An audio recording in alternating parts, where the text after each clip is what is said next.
अहंकार कभी किसी को नहीं छोड़ता। इतिहास गवाह है, जिसने भी अहंकार किया उसे अहंकार ने ही बर्बाद कर दिया।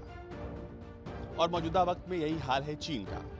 जी हां, एक बार फिर चीन को फटकार पड़ी है, लेकिन इस बार किसी एक देश ने नहीं बल्कि कुल 39 देशों ने एक साथ चीन को लताड़ लगाई है, वो भी दुनिया के सबसे बड़े मंच यूएन पर।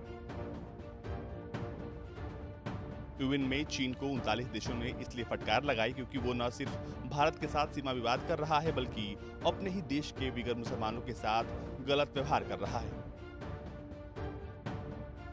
दरअसल 40 पश्चिमी देशों ने यूएन में समिट के दौरान चीन की एचआर पॉलिसी और अल्पसंख्यक समूहों के साथ उसकी बर्बरता को लेकर चीन को खूब खरी खोटी सुनाई। इसके साथ ही इस मीटिंग में शिनजियांग और तिब्बत की मानवाधिकार पॉलिसी पर भी बातचीत हुई और इसमें भी चीन को मुंह की खानी पड़ी। यूएन में आयोजित इसी समिट में हांगकांग में लागू किए गए चीन के नए विवादित राष्ट्रीय सुरक्षा कानून के प्रभाव पर गंभीर चिंता जताई गई। इस बैठक में अमेरिका, जापान, यूरोपीय देश भी मौजूद थे। सबने सुर में ताल मिलाते हुए यूएन के मंच से चीन की भूमाफिया नीति यानी दूसरे देशों में घुसपैठ पर नाराजगी जताते हुए कहा कि क्या चीन को ये सब करने की छूट दी जानी चाहिए या फिर इसे रोकने का कोई रास्ता निकालने पर सभी को जोर देना चाहिए। इसके साथ ही सबने चीन से हांगकांग की आजादी बहाल करने को कहा है। यूएन मानवाधिकार चीफ मिशेल बैचलेट के साथ साथ दूसरे देशों ने चीन डिटेंशन सेंटर्स पर उइगर मुसलमानों के साथ हो रहे अत्याचार के खिलाफ आवाज बुलंद की।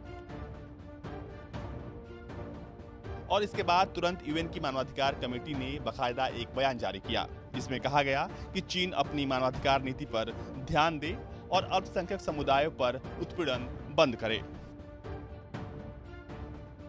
इसके साथ ही साथ चीन को यह भी चेतावनी दी गई कि चीन ने हांगकांग में जो विवादास्पद चीनी सुरक्षा कानून लागू किया है वो हांगकांग की न्यायपालिका में दखल है और चीन को जल्द हालात सामान्य कर लेने चाहिए। यूएन की मानवाधिकार कमेटी के बयान के बाद यूएन में जर्मनी के राजदूत क्रिस्टोफ ह्यूजेन भी चीन पर टूट पड़े। उन्होंने कहा कि आज मानवाधिकारों के लिए एक बड़ी उम्मीद जगी है, जो चीन में विगड़ मुसलमानों के लिए सबसे बड़ी उम्मीद है। फिलहाल जो भी हो, लेकिन अब चीन की हालत दुनिया से अलग थलग पड़ चुके देश जैसी हो गई है, जिसके लिए जिम्मेदार उसके कारनामे हैं, उसकी नीतियां हैं। दुनिया भर में जबरन पैदा किए गए तनाव ने चीन को उस मुहाने पर लाकर खड़ा किया है जहां उसका साथ देने के लिए कोई नहीं है।